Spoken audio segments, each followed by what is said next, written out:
Question Lakshman जी की FIIs क्या करेंगे। मेरे जितने लिमिटेड दोस्तों से बात होता है जो एफआईआईज में बैठे हैं, के लिए भी हम जैसे रिएक्ट कर रहे हैं उनके लिए भी यही है। ये कंप्लीटली एक अननोन टेरिटरी में घुस गए हैं। अब क्या होगा, कहां पे क्या करेंगे, उनको भी मतलब समझ सही ढंग से नहीं आ रहा है। तो मैं तो एक्चुअली प्रैक्टिकली ग्राउंड में जो देख रहा हूं कि सब लोग मतलब वेट कर रहे हैं, वॉच कर रहे हैं, क्या कर सकते हैं क्या नहीं कर सकते हैं।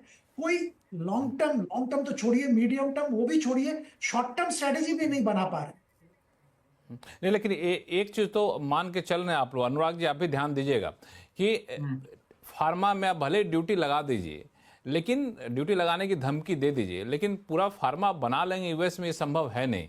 और बना भी लेंगे तो लंबा समय लगेगा, बड़ा महंगा पड़ेगा। आप पूरा दूसरा अप्रैल गारमेंट हो, नाइकी हो, जो एग्जांपल आपने दिया, बना तो सकते नहीं है।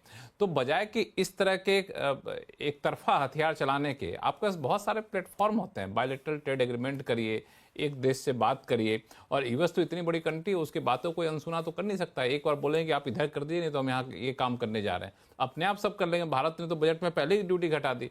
तो इस तरह का हथियार चला करके आप पहले अपना इतना नुकसान कर लीजिएगा, फिर कहेगा नहीं जी अब तो हम ठीक हो गया, फिर से वापस करते हैं, तो बड़ा ही गड़बड़ हो जाएगा पूरा।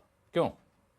हाँ, तो लक्ष्मण जी देखिए, अच्छा इसमें दो डायरेक्शनल बातें हैं, बट पहले मैं एफआईज का बात बाद में करते हैं। बट हाँ, पहले ये हाँ। जो आपने टैरिफ की बात कही, देखिए हम्म। थोड़ा अनफेयर गेम चल रहा था वर्ल्ड में, राइट? अब इंडिया का ट्रेड देख लीजिए। इंडिया में नैरेटिव क्या चला रखा है लोगों ने? देखिए हमारा तो एवरेज टैरिफ 11% है, यूएस का 4% है, 6-7% का ही तो डिफरेंस है, क्या बड़ी बात है? This is a this is a false story. India auto पे, कार्स पे 110% टैरिफ लगाता है, इंपोर्टेड टैरिफ, इंपोर्टेड कार्स पे। उसको काउंट नहीं करें। बाकी सब लग्जरी आइटम्स पे 100, 150, 200% का टैरिफ है, वो आप काउंट नहीं करें, बोले देखिए हमारा टैरिफ तो 11% है। ये सब नॉनसेंस है। Reality is free trade both sided होता है, and that's where I think अब कॉन्वर्सेशन जब होगा तो वो कहेंगे कि ये 40 बिलियन का गुड्स डेफिसिट है, ठीक है छोटा है, लेकिन द पॉइंट इज 90 बिलियन के ट्रेड में, गुड्स में 40 बिलियन का डेफिसिट है इंडिया का। तो कुछ तो इंडिया रोक रहा है ना आने से।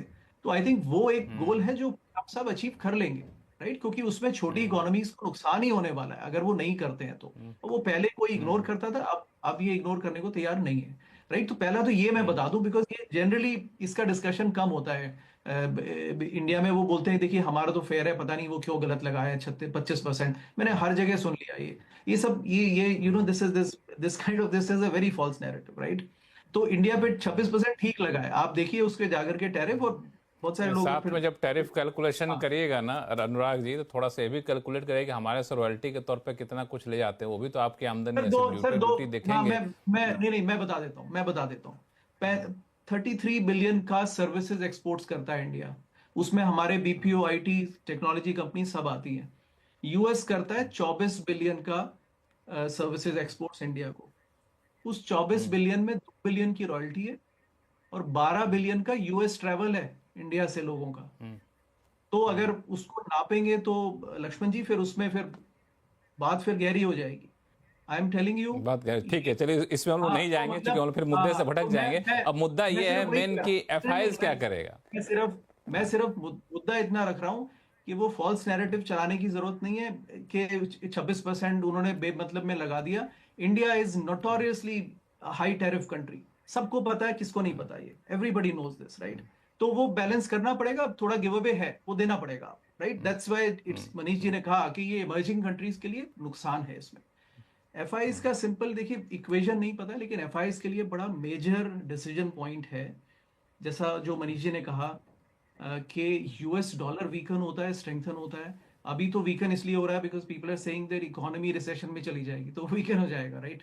लेकिन टैरिफ्स की वजह से वो स्ट्रेंथन भी हो सकता है, राइट? तो वो दोनों नैरेटिव चल रहे हैं, कौन सा जीतता है वो नहीं पता। अगर बाकी कंट्रीज ने दे दिया वो फ्री ट्रेड तो फिर स्ट्रेंथन हो जाएगा। अभी यूरोपियन यूनियन को का सपोर्ट हट गया। अब देखिए हम यूक्रेन वॉर और इस सब की बात ही नहीं कर रहे हैं। That is a good outcome at least कि वो war is now behind us, right? Europe में इन्वेस्ट करना है, चाइना में इन्वेस्ट करना है, यूएस में इन्वेस्ट करना है, या इमर्जिंग मार्केट्स में ओवरवेट होना है? ये कंपेरेबल मार्केट्स नहीं है, लेकिन एक ओवरवेट अंडरवेट की सिचुएशन हर एफआईआई के पास में है and they don't have a very clear answer. But एक आंसर जरूर लग रहा है कि इसमें चाइना का वैल्यूएशन पर्सपेक्टिव से वो बहुत सस्ते थे। यूरोप फिजिकल स्पेंडिंग की तरफ जा रहा है तो उन्होंने डेट लेना है, तो उनके यहाँ एक स्पेंडिंग बूम आएगा जो यूएस ने 4 साल से चला रखा है। और यूएस अगर प्राइवेट सेक्टर को स्ट्रेंथन कर पाता है तो वहां भी बदलाव हो सकते हैं। We will see who wins, but I will not bet my money on Europe. Europe 2009 नहीं। से 1% पे ग्रो कर, 1% 2009 से ऐसी इकोनॉमी पे if somebody tells me that they will turn around the ship, ऐसा नहीं होने वाला है, मुझे नहीं लगता। Stay bullish. मैं और थोड़ा सीधा सवाल पूछता हूँ अनुराग जी, फिर मैं संजय जी के पास जाऊंगा कि भारत में क्या एफआईआईज आएंगे, इसके पक्ष में मैं एक दलील देता हूं, जो कि आप तो बिल्कुल मार्केट पर्सपेक्टिव से देख रहे हैं कि यूएस के साथ बाकी दुनिया के देशों को देख लीजिए, लेकिन आपने एक चीज नोटिस किया है कि ट्रम्प 2.0 में पूरी दुनिया में भारत एकमात्र ऐसा देश था जहां पे सबसे पहले यूएस के ट्रेड नेगोशिएटर पहुंचे थे। पूरी टीम यहां पे आई थी, 4 दिन 5 दिन रही थी, नेगोशिएट करके गई है। तो इट मीन्स यूएस का ट्रेड नेगोशिएशन अगर किसी देश के साथ सबसे पहले होने जाएगा तो भारत के साथ हो सकता है। तो ये सब कुछ आकर्षक पॉइंट हैं। अब कितना क्या होगा वो तो आप लोग ज्यादा बेहतर जानते होंगे। तो क्या ये सब चीजें एफआईआईज को आकर्षित करेंगी? नहीं, एक स्टेटमेंट ऐड करूंगा। देखिए वो बातें हर जगह करते हैं, लेकिन हम वो इंडिया में वही क्लिप लेके चलाते हैं। देखिए इंडिया की बात हो रही है, देखिए उसको कॉन्टेक्स्ट में रखिए। कोई किसी से कोई खास प्रेम नहीं है, खास दुश्मनी भी नहीं है, right? It's just a broader context. FII flow के बारे में मैंने जो एक ट्रेंड सीखा है वो मनीष जी के बातों से सीखा है। पिछले 2 साल से हम उससे ज्यादा समय से चर्चा कर रहे हैं। उन्होंने जो रिसर्च की है कि कैसे 2012-13 में वो पीक हुआ एफआईआई होल्डिंग्स, और उसके बाद ग्रेजुअली वो अब 22% से अब 15-16 पे 15% पर आ गया है। उसका कॉन्टेक्स्ट क्या है? How when $100 flows from US and $2 comes to India, उसका क्या फ्लो है, वो उसके बाद ही मैंने ट्रैक किया, राइट? अगर किसी ने नहीं सुना है तो वो उसको सुन लीजिए, कौन से एपिसोड्स में है। कहीं ना कहीं कोशिश करूंगा, मैं भी डालूंगा। उससे बेहतर कोई आपको ट्रेंड फ्लो नहीं मिलेगा। अगर एक ट्रेंड लॉन्ग टर्म ट्रेंड 22% से 15 पर आ गया है, to expect that it will go back to 20, मुझे नहीं लगता, राइट? तो there is a long term story there. बाकी शॉर्ट टर्म में तो टैक्टिकल ट्रेडर्स हैं, वो चलते रहते हैं। बट मेरा मैसेज इंडियन इन्वेस्टर को ये है, देखिए एफआईआई खरीद रहे हैं, बेच रहे हैं, अलग बात है। प्रोमोटर्स की होल्डिंग 48% से 40% पर आ गई है। आईपीओज आप जड़ले से खरीद रहे हैं, वो भी एफआईआईज है, आपको दिखते नहीं है। आप अपना रेट देखिए, आपको अच्छा लगता है खरीदिए, नहीं अच्छा लगता है मत खरीदिए। मनी का कलर नहीं होता, so make your own decisions. Manish Dange ji, आपको जोड़ेंगे? मैं नहीं, एक्चुअली क्या है सर, ये हमारे से कुछ खास मोहब्बत नहीं है, जैसा अनुराग ने बताया यूएस की। हमारी वो क्लिप हम चलाएंगे क्योंकि हम तो चलाएंगे ही ना, कि हम ही से प्यार है उनको। एक मिनट मनीष जी, मैं क्लैरिफाई कर दूं मनीष जी और अनुराग जी दोनों आदमी को कि ये क्लिप इसलिए नहीं चलाया चूंकि हमारे यहाँ है। ये फैक्चुअली करेक्ट है कि ट्रम्प 2.0 में पहला नेगोशिएटर टीम कोई पहुंचा तो इंडिया में आया था, उसके बाद बाकी देशों में गए। अब क्या होगा क्या नहीं होगा तो बात की बात है, चूंकि नेगोशिएशन काफी बिल्कुल। Anyway. मैं ये बताना चाह रहा हूँ कि देखो हर चीज को सॉल्व करने का, जब सामने वाला बंदा साम दाम दंड भेद चारों लगा रहा है, हमारे देश के साथ साम के साथ है, क्योंकि मोदी जी और ट्रम्प की मोहब्बत है थोड़ी। दाम जो है वो मेक्सिको और कनाडा के साथ में, थोड़ा तू ले थोड़ा मैं लेता हूँ, लैटम्स के साथ में।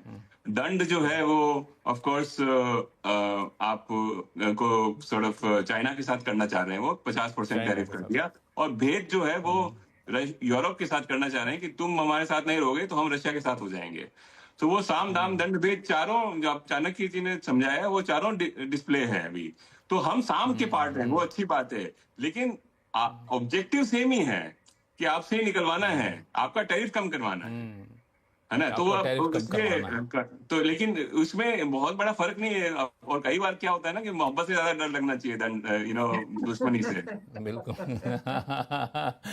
बिल्कुल आपने सही कहा कि मोहब्बत से ज्यादा डर लगना चाहिए, थप्पड़ से नहीं लगना चाहिए। आपने सही कहा। संजय सिन्हा साहब, ये इस डिस्कशन में आप क्या पॉइंट जोड़ेंगे? चूंकि इसमें एक सवाल मेरे पास उठा, जो उन्होंने कहा कि दंड जो है चाइना के साथ दंड वाली नीति अपना रहे हैं। चाइना ने तो उलट के कह दिया कि हम भी ड्यूटी लगाएंगे 10 तारीख से जी।